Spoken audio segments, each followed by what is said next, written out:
बात बेबात पे अपनी ही बात कहता है। मेरे अंदर मेरा छोटा सा शहर रहता है।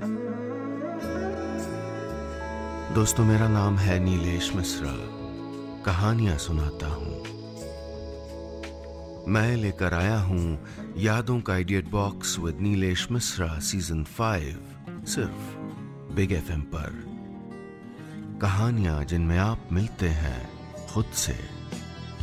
तारीफ करें, शिकायत करें, लेकिन अधिकार से बताइएगा कि हमारी कहानियां आपको कैसी लग रही हैं। फेसबुक, ट्विटर या इंस्टाग्राम पर बिग एफएम का हैंडल है 927 बिग एफएम, और अगर मुझसे सीधा संपर्क करना है तो मेरा हैंडल है नीलेश मिश्रा, NEELESH MISRA। चलिए कहानी आगे बढ़ाता हूं। दोस्तों, मैं आपको सुना रहा हूं अपनी मंडली की सदस्य रश्मि कुलश्रेष्ठ की लिखी कहानी बारिश का टुकड़ा।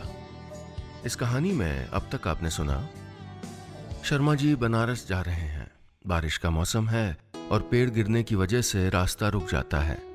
वहीं उनकी मुलाकात उनकी बेटी सांची से होती है। सांची जिससे वो नाराज हैं और 1.25 साल से नहीं मिले। रुके हुए रास्ते की मुलाकात क्या कोई रंग लाएगी?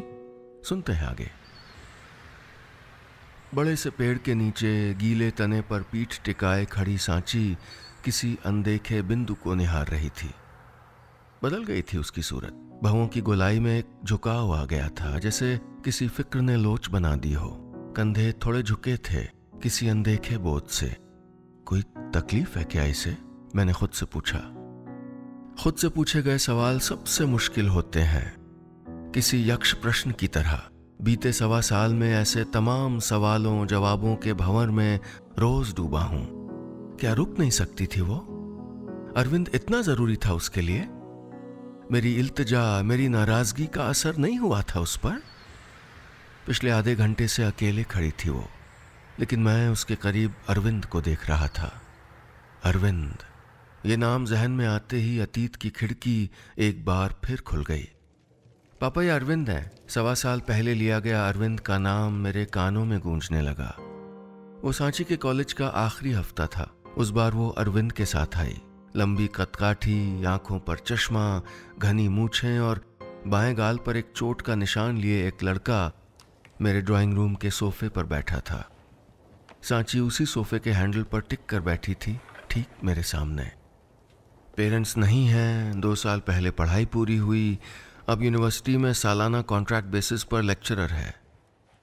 पिछले आधे घंटे में अरविंद ने अपने बारे में ये बातें बताई थीं, लेकिन कुछ बिन बताई बातें मैं पढ़ रहा था। और आगे लाइफ में क्या प्लान है? मैंने अरविंद की चटकती उंगलियां देखते हुए पूछा। जी बस सेटल होना है।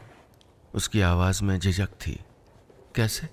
एक शब्द वाले सवाल ने उसे कुरेदा। सांची धीमे से अपनी उंगलियां उसकी बाजू के इर्द गिर्द फंसाते हुए बोली, पापा सेटल मतलब शादी।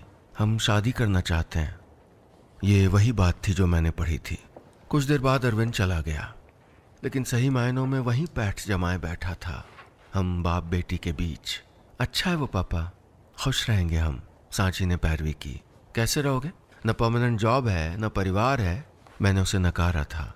जॉब हो जाएगी पापा, और परिवार के लिए आप लोग हैं ना? सांची ने एक उम्मीद से पूछा, तो मैंने नजरें फेर ली थी। नहीं पसंद था मुझे अरविंद। अपनी सांची के लिए तो बिल्कुल भी नहीं। कास्ट डिफरेंस, जॉब इनसिक्योरिटी और अकेला है, कितनी चीजें नजरअंदाज करता मैं। तभी बस के दरवाजे पर खटखटाहट हुई तो मेरा ध्यान टूटा। कंडक्टर कह रहा था, पास के गांव में दुकानें हैं, अगर किसी को कुछ खाना पीना तो जा सकता है। मैं उतरकर नीचे आ गया। सवारियों का एक झुंड पगडंडी से होते हुए गांव में जा रहा था। उनमें सबसे पीछे सांची भी थी। मेरा मन उसके कदमों से चिपक गया, ठिठकते चलते कदमों से। तारीफ करें, शिकायत करें, लेकिन अधिकार से बताइएगा कि हमारी कहानियां आपको कैसी लग रही हैं।